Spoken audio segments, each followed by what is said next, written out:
عبد الوہاب ثقفی نے بیان کیا، ان سے ایوب نے، ان سے محمد نے، ان سے ام عطیہ رضی اللہ عنہا نے کہ ہم رسول کریم صلی اللہ علیہ وسلم کی بیٹی کو غسل دے رہی تھیں کہ آپ تشریف لائے اور فرمایا کہ 3 یا 5 مرتبہ غسل دو یا اس سے بھی زیادہ، پانی اور بیری کے پتوں سے، اور آخر میں کافور بھی استعمال کرنا، پھر فارغ ہو کر مجھے خبر دینا۔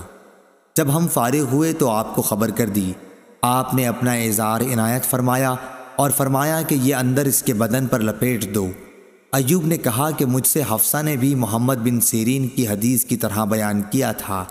حفصہ کی حدیث میں تھا کہ طاق مرتبہ غسل دینا، اور اس میں یہ تفصیل تھی کہ 3 یا 5 یا 7 مرتبہ غسل دینا، اور اس میں یہ بھی بیان تھا کہ میت کے دائیں طرف سے اور اعضائے وضو سے غسل شروع کیا جائے۔